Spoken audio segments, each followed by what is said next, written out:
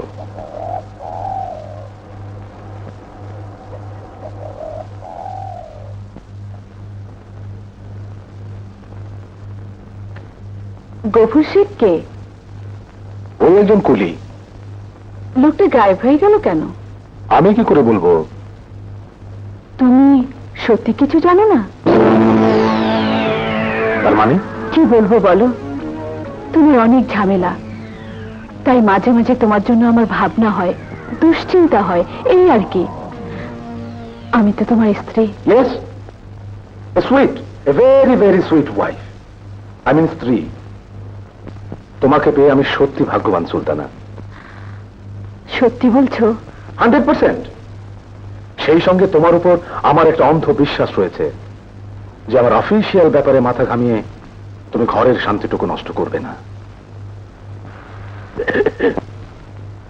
গফুর শেখের ব্যাপারটা আমার অফিসিয়াল, ঠিক আছে?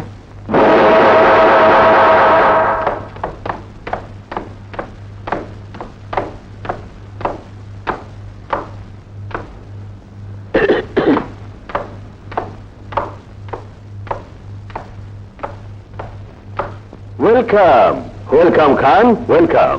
পুরাকীর্তি, সাপের বিষ, গুই সাপের চামড়া সব বুঝে পেয়েছেন স্যার? পাবো না মানে? তোমার এমন পরিষ্কার হাত, এমন মিটেন্টিং লেনদেন, রিয়েলি তোমাকে অ্যাপ্রিসিয়েট না করে পারছি না খান। এ বাধা দিচ্ছি, যদি আরো বেশি চাও বলো।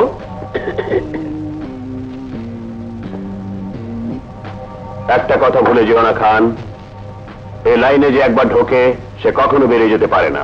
সো অন্য কোনো মতলব থাকলে নজরে পড়ে যেতে পারে। I see. একটু সন্ধান দিতে পারেন? আগে যারা নিখোঁজ হয়েছে তাদের সন্ধান তো তাদের পায়নি বাবা, তুমি হয়তো পাবে না। বয়স হয়েছে, সব দিক খেয়াল রাখতে পারি না, বুঝলে? ব্যবসা এখন পুরোপুরি তোমার।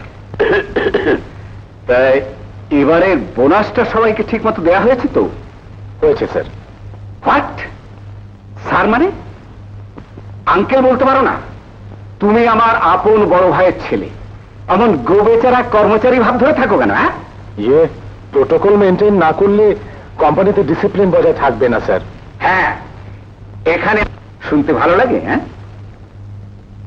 ঠিক আছে, এখন থেকে চেষ্টা করব স্যার। Uncle uncle. হ্যাঁ, তাই করবে।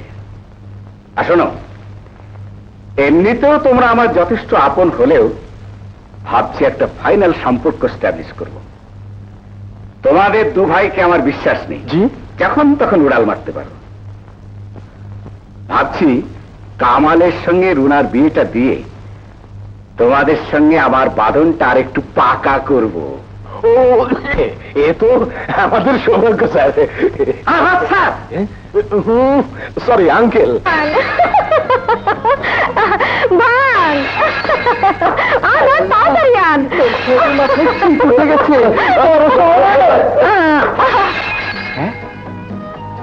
এত শব্দ কিসে রাখবো?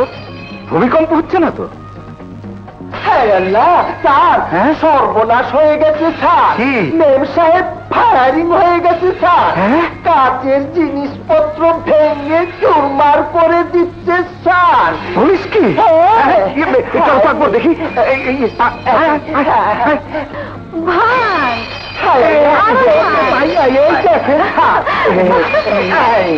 মামুনি, বাবা, শোনো কি সুন্দর সাউন্ড, জাস্ট লাইক মিউজিক। হ্যাঁ, রিয়েলি ফ্যান্টাস্টিক মিউজিক। অনেক হয়েছে, আজকের মতো থাক। কাল আমি তোমার জন্য আরো অনেক প্লেট কিনে এনে দেবো মা। মজা করে ভাঙবে আর মিউজিক শুনবে।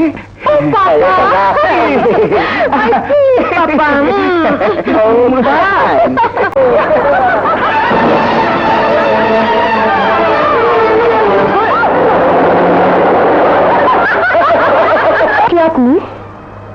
আর একটু হলে তো গিয়েছিলেন ওই জিপটার চাকার নিচে। আমি তো দেখতে পাইনি।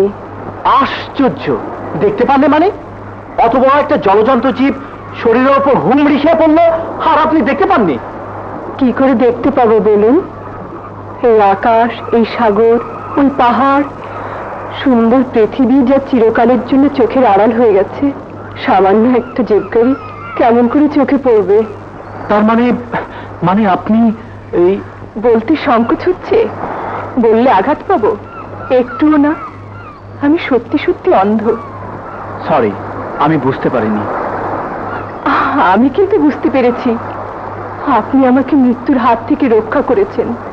আপনার এই ঋণ কখনো শোধ হবার নয়। শুনুন, আপনার পরিচয়টা কিন্তু দিয়ে গেলেন না। আপনার পরিচয় তো দেননি। আমি নতুন এসেছি, এখানকার থানা ইনচার্জ।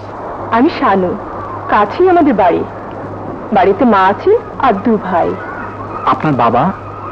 আছেন কিনা জানি না, শুধু জানি বাবা হারিয়ে গেছেন। বাবাকে খুঁজছে আমার 2 ভাই। নইলে ছোট ভাই রতন তো আমার সাথে সাথেই থাকে। ও থাকলে কি গাড়ি চাপা পড়ে মরতে যাই? চলুন না, আমি আপনাকে পৌঁছে দেই। এটুকু পথ একাই যেতে পারবো। তাছাড়া এই আদালত বাড়িতে মেহমান নিয়ে গেলে মা রাগ করবেন। আসি।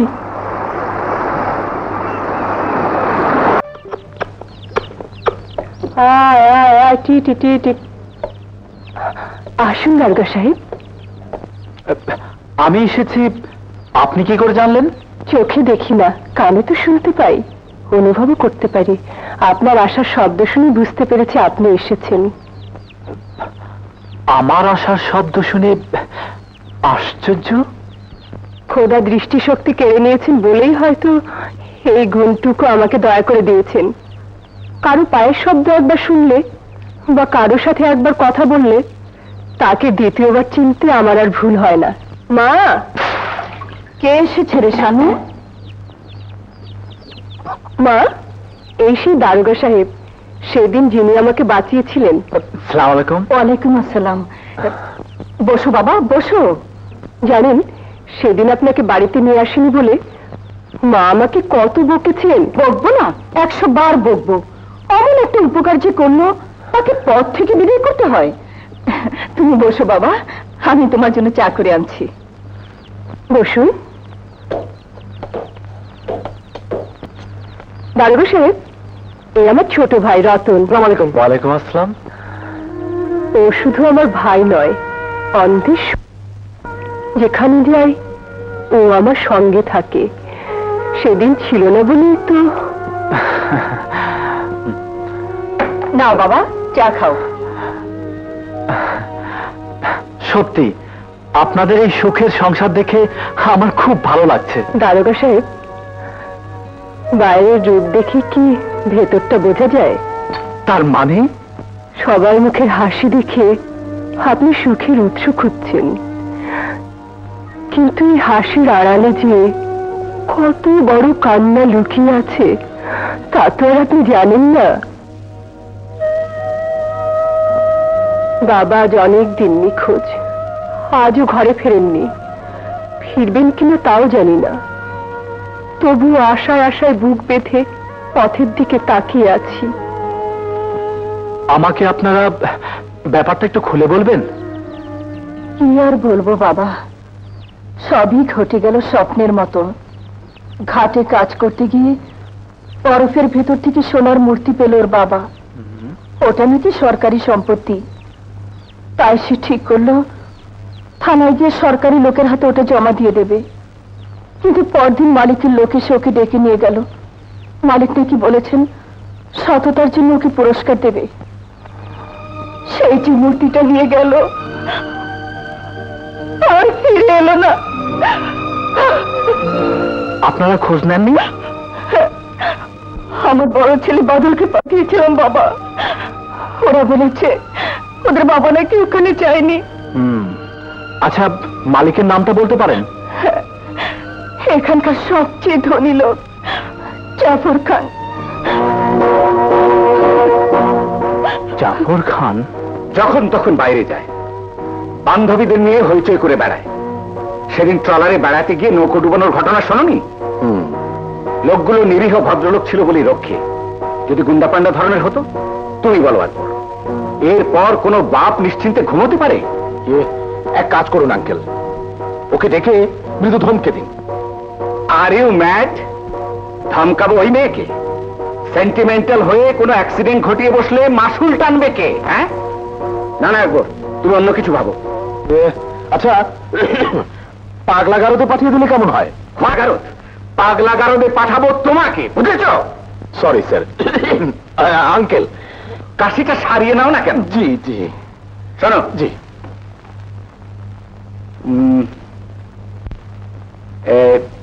কাগজে একটা বিজ্ঞাপন দিয়ে দাও। বিজ্ঞাপন? জি। একজন সৎ চরিত্রবান রুনার সিকিউরিটি কাম বডিগার্ডের জন্য। জি, কিন্তু আঙ্কেল তো রয়েছে, প্রয়োজন হলে ওই তো রুনার সঙ্গে সঙ্গে থাকতে পারে। ভিডিও সাহেব, এক কাপ চা। আচ্ছা, এই ফ্যাক্টরিতে গফুর শেখ নামে একজন কুলি কিছুদিন আগে বরফের ভেতর সোনার মূর্তি পেয়েছিল। এই ব্যাপারে তুমি কি কিছু জানো?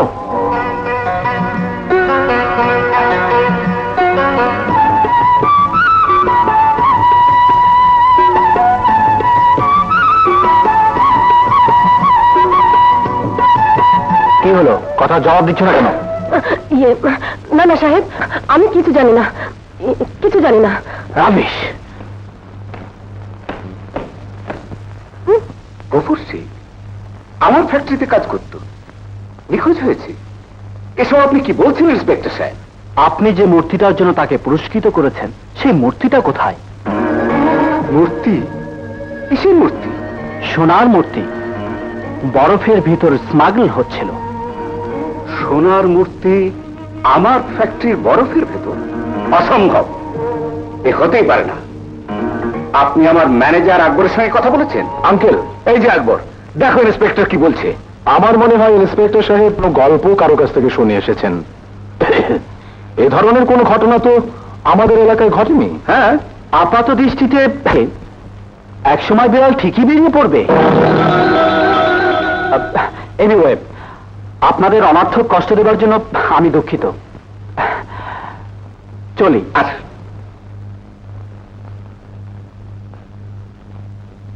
আকবর, খুব সম্ভব ব্যবসার সুনাম নষ্ট করার জন্য আমাদের পেছনে শত্রু লেগেছে। তোমাকে আরো সতর্ক হতে হবে। আপনি কিচ্ছু ভাববেন না আঙ্কেল, আর যেখানেই পারুক আমাদের এখানে কোনো শত্রু সুবিধা করতে পারবে না। That's good. হায় আল্লাহ, হায়। বাপি, তোমার অ্যাপয়েন্ট করা নতুন বডিগার্ডটা না দারুণ। কোনো অজুহাতে আমাকে চোখের আড়াল করতে চায় না। Good, very good. আমিও ঠিক এমনটাই চেয়েছিলাম। আচ্ছা, ওর বেতন বাড়িয়ে দিলে কেমন হয়? হুম হুম, খুব ভালো হয়। ভয় শুধু একটাই, যেভাবে গার্ড দিচ্ছে কোন দিনটা আমার সাথে সাথে বাথরুমেও ঢুকে পড়ে। আরে না না, অত বোকাও নয়। বোকার হত্যা। পাপা, কি মা? কিছু টাকা দাও না। কত? এই ধরো 50,000। 50,000? এত টাকা দিয়ে কি করবি? পানিতে ফেলে দেবো। তোর পাগলি, টাকা কি কেউ পানিতে ফেলে? হ্যাঁ, তাহলে আবার জিজ্ঞেস করছো কেন? দেবে কিনা বলো। আমি একটু কাজে ব্যস্ত মা। বেডরুমের ড্রয়ারের চাবি আছে, বের করে নাও কি? থ্যাংক ইউ বাবা। Thank you. পাগলি মেয়ে। হ্যাঁ, দেখি। বলছিলাম কি, একসঙ্গে এতগুলো টাকা মানে ওর হাতে দেওয়া কি ঠিক হলো আঙ্কেল?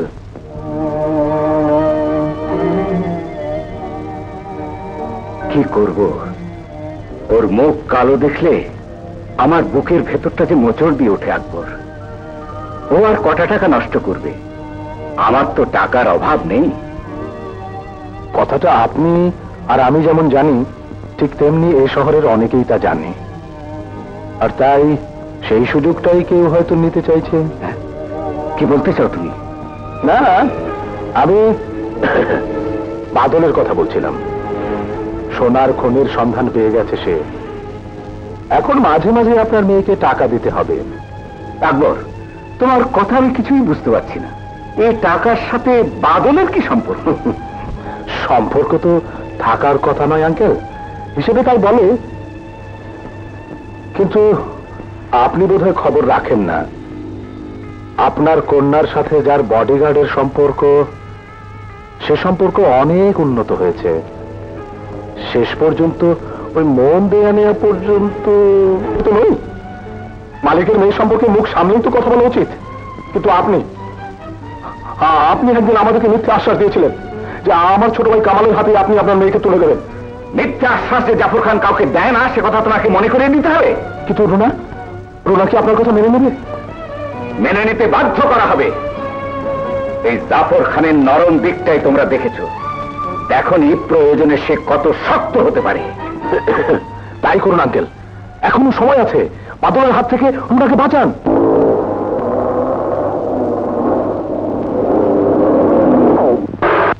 প্রচন্ড রক্তপাতের সময় জরুরি কাজ হলো দেহতে রক্ত বেড়ে গেলে মানুষ মারা যেতে পারে।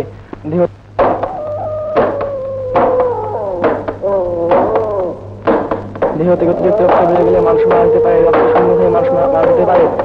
দেহতে রক্ত বেড়ে গেলে মানুষ মারা যেতে পারে।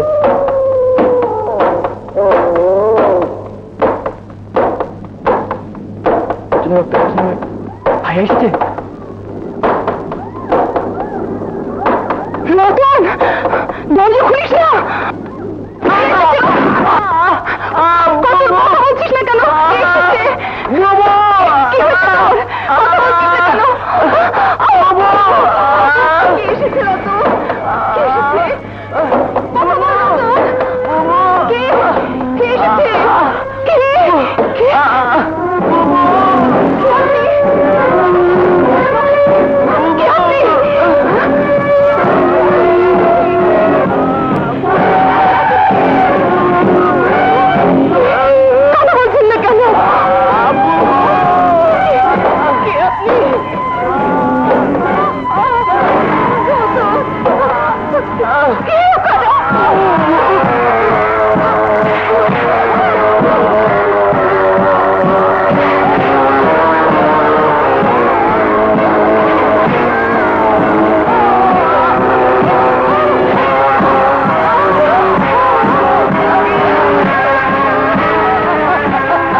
বাদল, শানু, রতন কি ঘুমিয়ে পড়েছিস? গেলি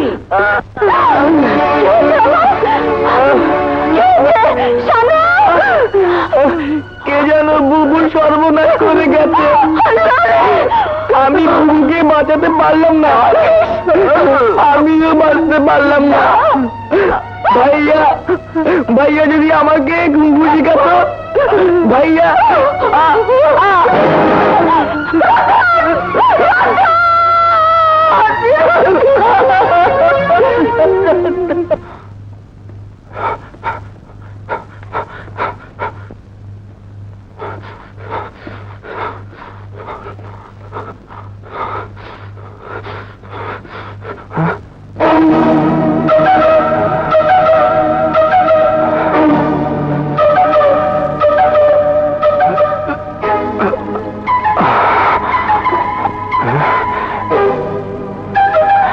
বেঁচে আছে।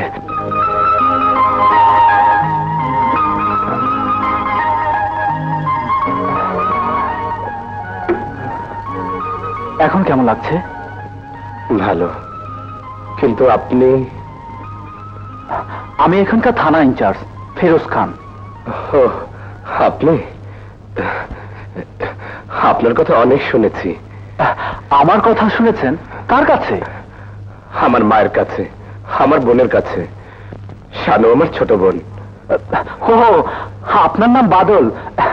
ভালোই হলো পরিচয় হয়ে। এইবার বলুন তো, এই অবস্থা কি করে হলো? কারা আপনাকে আঘাত করেছে?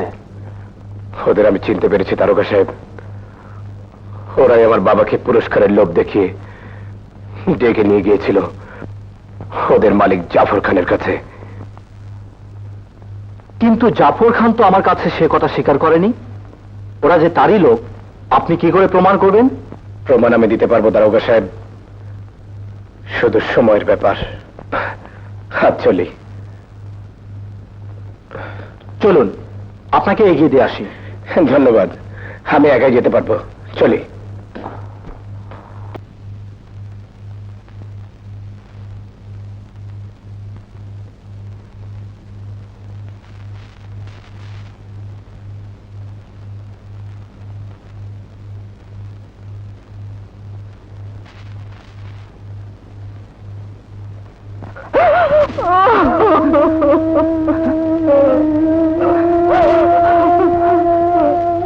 শানু, রুনার টাকাটা কি করেছিস ভাইয়া? কেন রে? রুনাকে তুই টাকাটা ফেরত দিয়ে আয়। আমি চোখের চিকিৎসা করাবো না। শানু, যে চোখ দিয়ে আমি রতনকে দেখতে পাবো না, সেই চোখের আমার দরকার নেই ভাইয়া। শানু, ভয় লাগে তোর, এই টাকাটা ফিরিয়ে দিয়ে আয়। যদি মরে যাও ভাই, রতনকে ভালোবাসিস, যদি এই অন্ধবনকে ভালোবাসিস। তুমি? আমি রুনার সাথে একটু দেখা করতে চাই।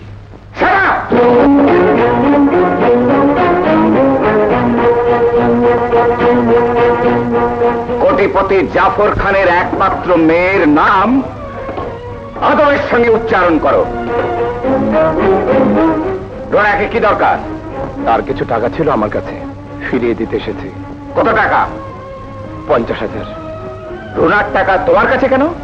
আমার অন্ধ বোনের চিকিৎসার জন্য দিয়েছিলেন, এখন আর প্রয়োজন নেই। বলো কি, টাকা ছাড়াই ভালো হয়ে গেল নাকি? না স্যার, ভালো হয়নি। তবে আমার বোন এই টাকায় চিকিৎসা করতে রাজি নয়।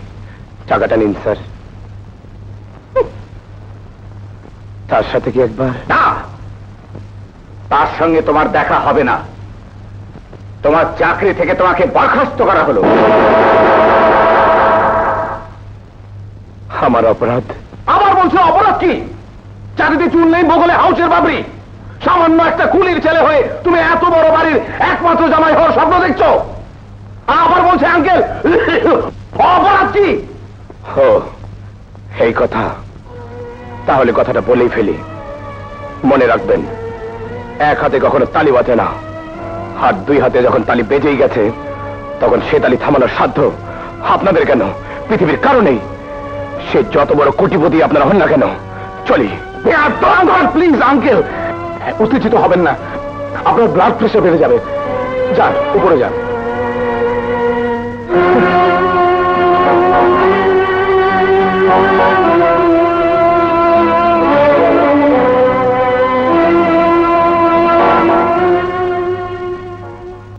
বাদল ভাই, বাদল ভাই, সর্বনাশ হয়ে গেছে বাদল ভাই। কি হয়েছে খুলে বল।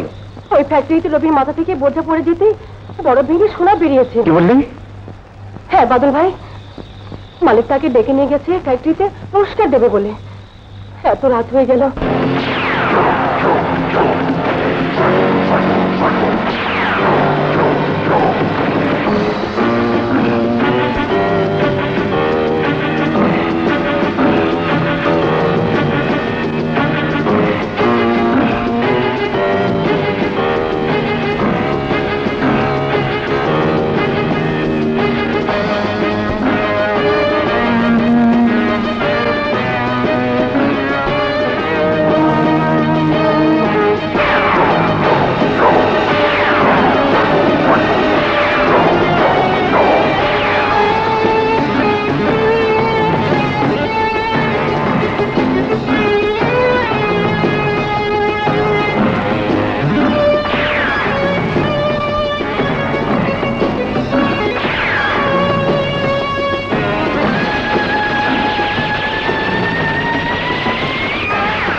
বাবা,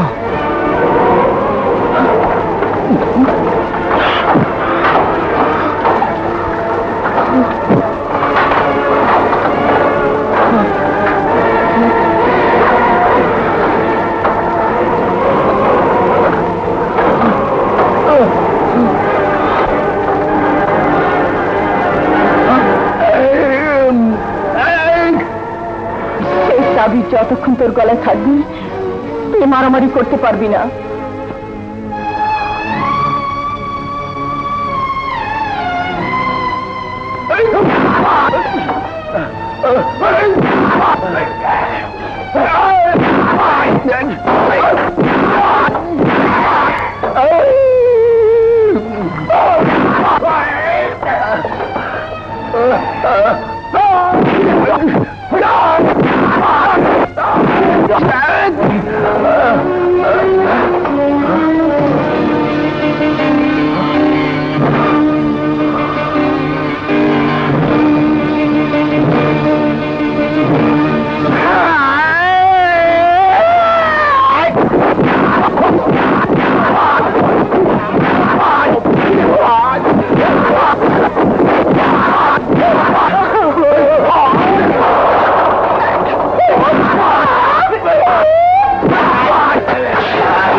পৃথিবীতে ভালোবাসা নেই রে। তোমাদের কতজনকে মনে মনে ভালোবাসলাম, কাউকে মুখ ফুটে বলতে পারলাম না। এই একজনকে মনের কথা বললাম,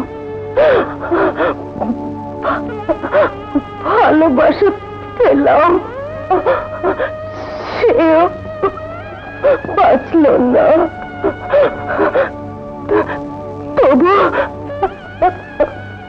তবু এই শান্তি আমি আমার রবির সাথে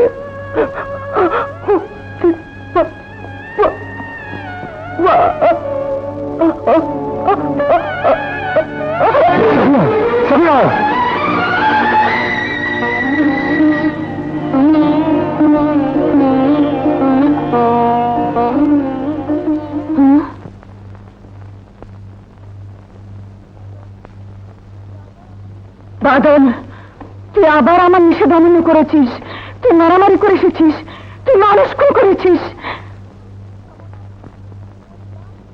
খবরদার, ওই লাশ নিয়ে তুই আমার বাড়িতে ঢুকতে পারবি না। আমি তোকে আঘাত করতে নিষেধ করেছিলাম।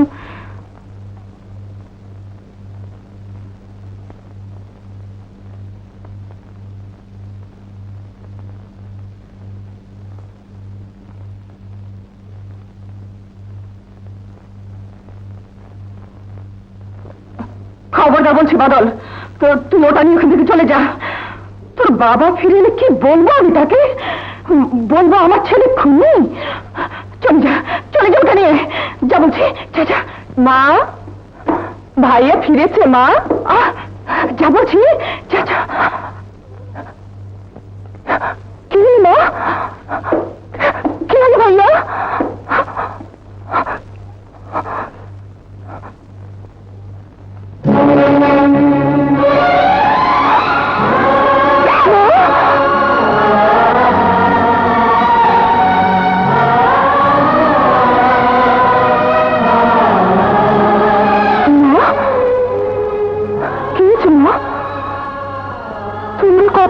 কেন আমি আমার কথা রেখেছি মা, বাবাকে তোমার বাবা? কাছে ফিরিয়ে এনেছি। কোথায় বাবা? বাবা কথা বলছি না কেন? মা, কাউকে আঘাত না করার জন্য তুমি আমার গলায় যে তাবিজ পরিয়ে দিয়েছিলে, ওই দেখো বাবার লাশ সেই তাবিজ আমার গলা থেকে খুলে দিয়েছে মা, খুলে দিয়েছে। বাবার লাশ?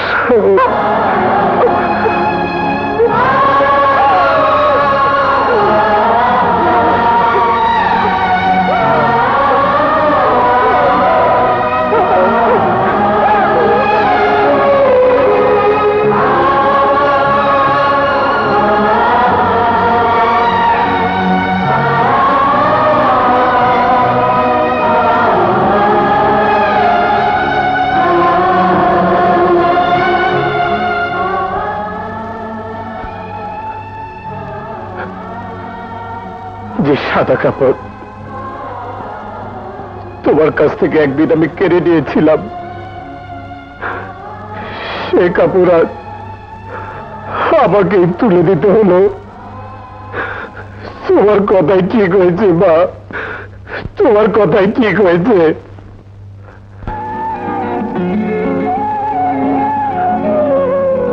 বাবা আমাকে তার খুনের প্রতিশোধ দিতে বলছে মা, প্রতিশোধ।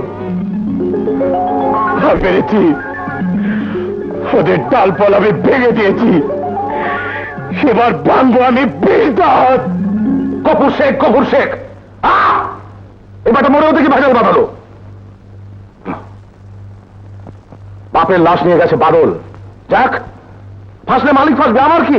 কিন্তু স্যার মালিক ফাঁসলে আপনি কি বাঁচবেন? বাঁচবো। খারাপ লোক সহজে মরে না, ইমানদার। এত টাকার মালিক হয়েও আমি ফেসে যাব? কখনো না। শুনু,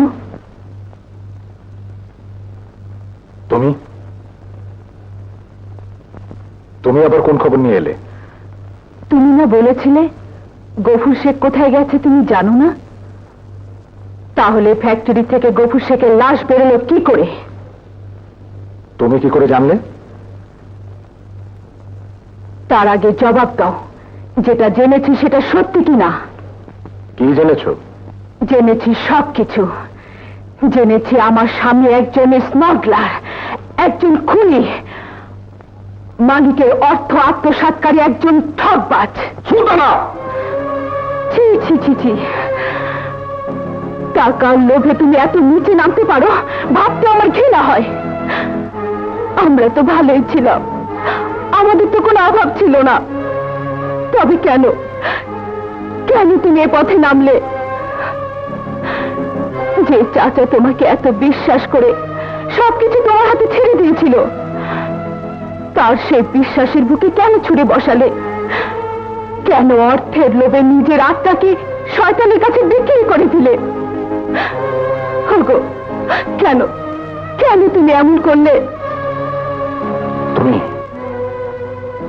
তুমি অনেক বেশি জেনে ফেলেছ, অনেক বেশি। না, উচিত হয়নি, একদম উচিত হয়নি। তুমি যদি আমার স্ত্রী না হতে আর এভাবে সবার অগোচরে আমাদের গোপন কথা শুনতে, তাহলে আজ এই মুহূর্তে তোমার গফুর শেখের মতো অবস্থা হতো। কি বললে? আমাকে তুমি এত বড় কথা মুখের উপর বলতে পারলে? তুমি না আমাকে ভালোবেসে বিয়ে করেছিলে? করেছিলাম, মিথ্যে নয়, ভালোবেসে বিয়ে করেছিলাম। কিন্তু এখন আমার ভালোবাসা বদলে গেছে। এখন আমি কামিনী ছেড়ে কাঞ্চনকে ভালোবাসতে শিখেছি। অর্থ, সকল অনর্থের মূল। এখন আমি সেই মূলে কুঠার চালিয়ে যাচ্ছি। আমাকে কেউ ফেরাতে পারবে না, তুমি না। এখন থেকে যা যা দেখবে মনে করবে দেখোনি, যা যা শুনবে মনে করবে শোনোনি। তাহলেই, একমাত্র তাহলেই তুমি ওই ঠান্ডা বরফের স্পর্শ থেকে বেঁচে থাকতে পারবে। কথাটা মনে রাখতে চেষ্টা করো, নাহলে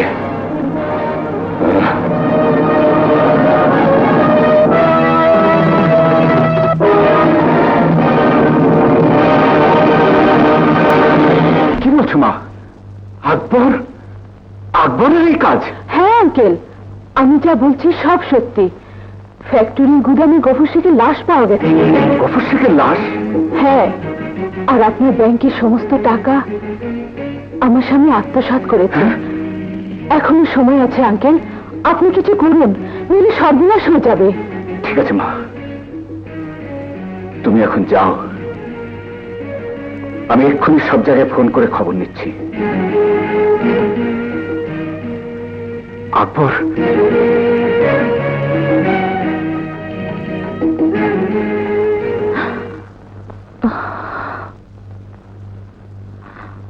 এত সুন্দর পৃথিবীতে বাঁচার স্বাদটুকু জাগলো না? এতটুকু প্রাণের মায়া হলো না? ঘর ঘর করে সব বলে দিলে? কি সাহস! এখন এখন কি বাঁচাবে তোমাকে? বলো, কে বাঁচাবে? বেঁচে থাকার স্বাদ নেই তোমার? আমি কি বেঁচে আছি? আছো মূর্তির মতো। মূর্তির জীবন নেই, তবু মানুষ তাকে পূজা করে, আবার বিসর্জন দেয়।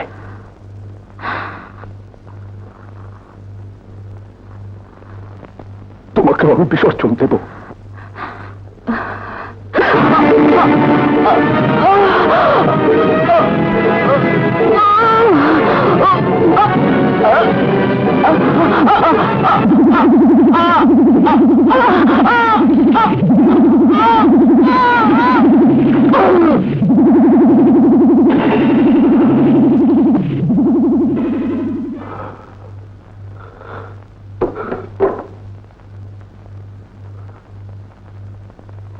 ইয়েস ইন্সপেক্টর, আমার ম্যানেজার আকবর খান, আমার বড় ভাইয়ের ছেলে, আমার ব্যাংকের সই জাল করে সমস্ত টাকা আত্মসাৎ করেছে।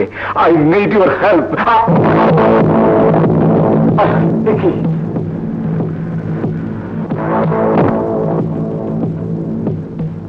রুনা,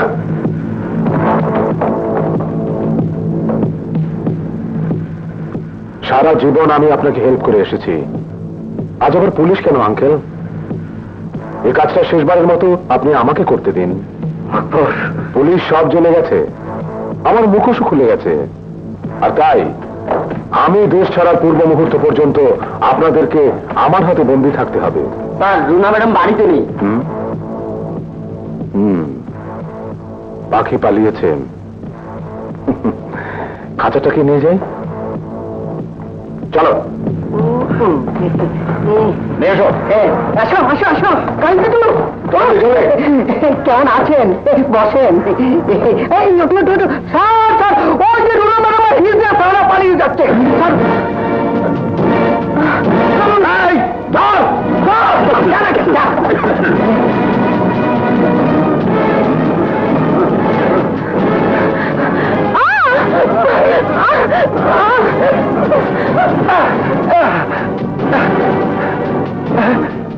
বড় সাহেব ও ম্যাম সাহেবকে ধরে নিয়ে গেল।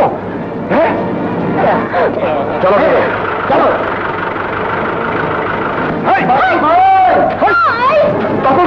বাদল ভাই, সর্বনাশ হয়ে গেছে। কি হয়েছে?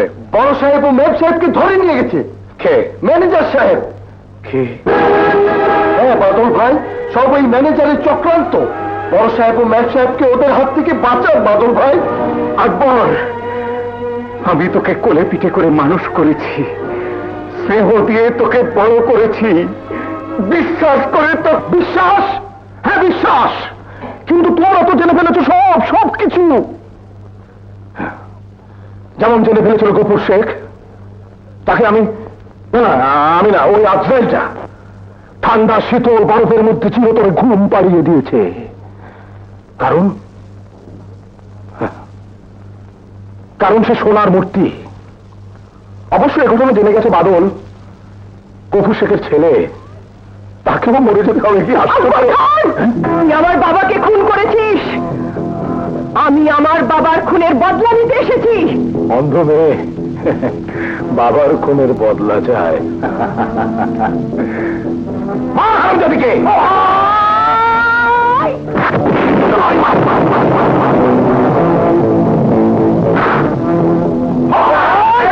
একের ভেতরে দুই।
বাবা, পুলিশকে আড্ডার খবর জানানো উচিত।